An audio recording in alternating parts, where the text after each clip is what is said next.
Го следите неделното интервју на Радио Слободна Европа. Денешен гостин е председателот на НСДП Тито Петковски. Господине Петковски, веќе 2 месеца во јавноста се подгреваат очекувањата околу бомбата што ја најави Заев. Како член на опозицијскиот табор, сметате ли дека ова е исправна стратегија? Па да, мислам дека е добра стратегија, бидејќи имаме едно лошо искуство. Јас би ве навратил на аферата со Македонска банка и со Актор. Класични корупцијски афери, кои не предизвикува голем интерес кај граѓаните, благодарејќи пред се на медиумската блокада од страна на власт. А во една пристојно демократска земја, таков вид на скандал, таков вид на финансиска афера треба да предизвика оставка на премиерот и паѓање на владата. Кај нас тоа не се случи. Не знам што треба да се случи, па корупцијата која што е знак на препознавање на оваа влада да биде мерка на вредноста на нејзиното владење, односно да престане да владее со државата. Така да ние сме во фаза на информирање на граѓаните, информирање за она што се случува реално во животот во Република Македонија. Начинот на кој што владее, тоа е невидено, мислам незабележано. Не знам во Европа некаде, освен во Унгарија на Виктор Орбан, дали некаде има сличен режим како што е нашиот. Корупција, алчност, укинувањето на слободата на говорот, апсолутно суспендирање на демократијата, немање никаков вид на комуникација. Вие немате диалог, ниту еден медиум, на ниту еден медиум не идат представниците на власта за да може да се сочелат ставови, погледи, мислења. Имате еден авторитарен режим кој што самиот се храни, самиот од себе. Зошто сега мислите дека ваквото долго најавување на објавувањето на бомбата практично ќе урне таа медиумска блокада и тоа би стигнало до поширокиот дел на граѓаните? Па токму заради тоа што ние преку овие трбини бројни кои што ги одржуваме секој ден ги информираме граѓаните. Не само што ги информираме за начинот на владењето, нашите согледувања во таа сфера, туку пред се и за алтернативната политика, за да добиеме повеќе сојузници. Ние одиме со единствена цел да се дознае реалноста, вистината за начинот на кој што во Република Македонија се владее и дефинитивно сите оние маса на сознанија за корупцијата, алчноста, криминалот, моралните димензии на луѓето кои што ја водат денес Република Македонија, договорите кои што се прават во сферата на меѓуетничките односи, тие говорат за предавници, преговарат директно со Грција, со луѓе во најтесното раководство на Груевски, говорат лудило глума дека не разговарат, не преговарат. Сето тоа се информации кои што ќе треба да доведат до дискредитација конечно и делегитимација на власта. Но не смеа да се случи истото што се случи со аферата Македонска банка и аферата Актор. Ви кажал ли Заев што е содржината на бомбата?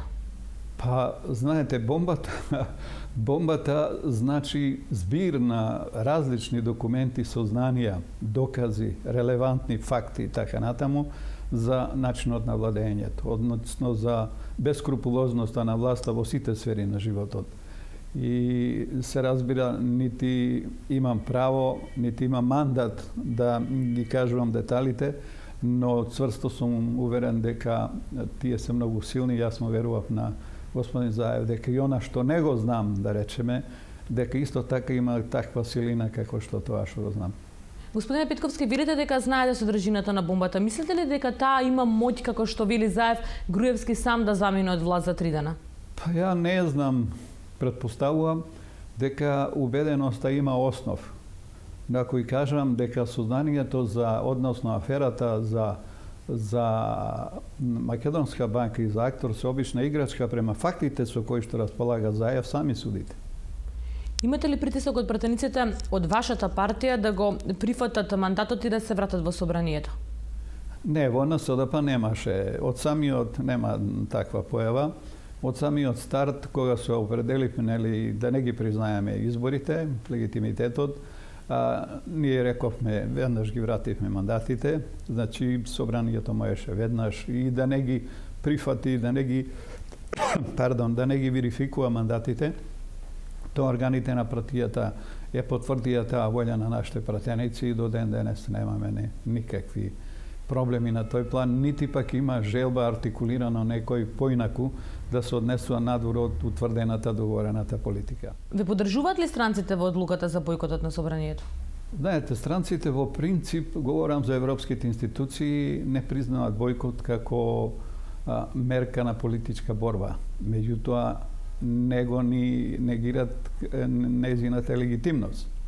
Значи, странците најмногу се заинтересирани во Република Македонија да биде безбедно, мирно, стабилно, да има пристојно ниво на меѓуетнички односи, стабилни меѓуетнички односи, толеранција и така натаму, а нив диктатурата, нив умирањето на демократијата, човековите права и слободи многу малку ги интересираат, да речеме цврсто да застанат за она што опозицијата го бара.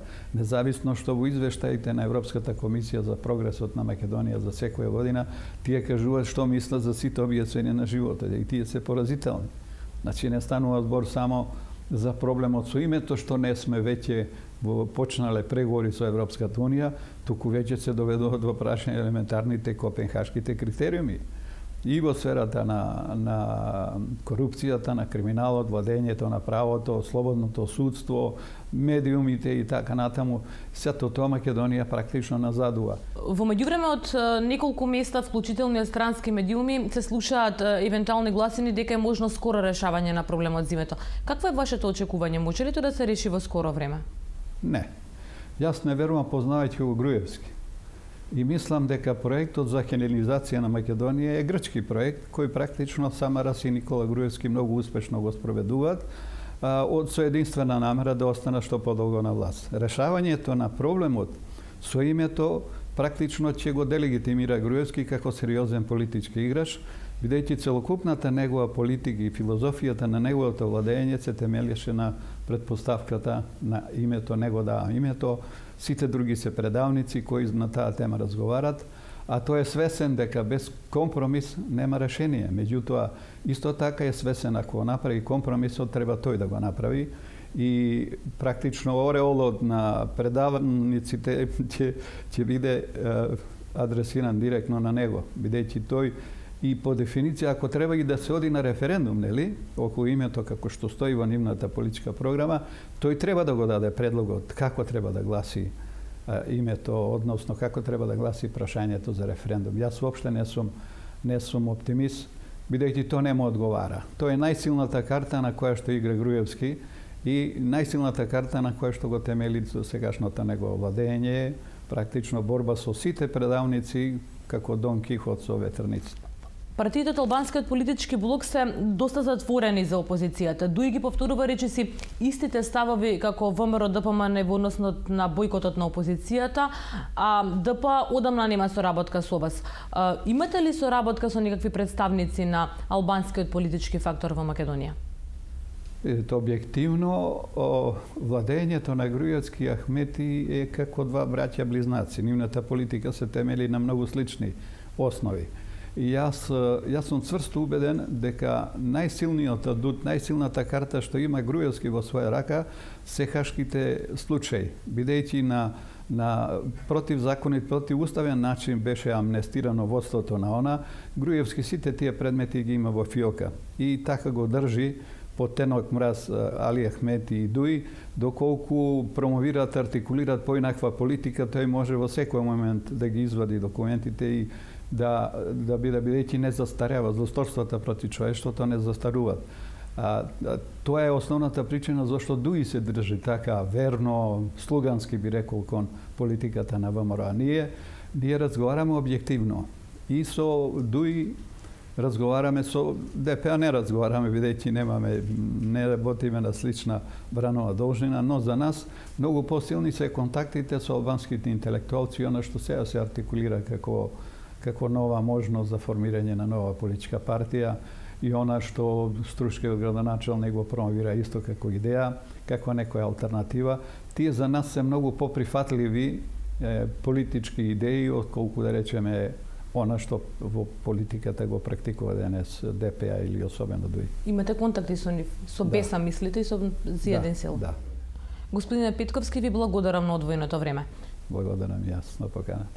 Тоа беше се во неделното интервју на Радио Слободна Европа. Довидување до следната недела.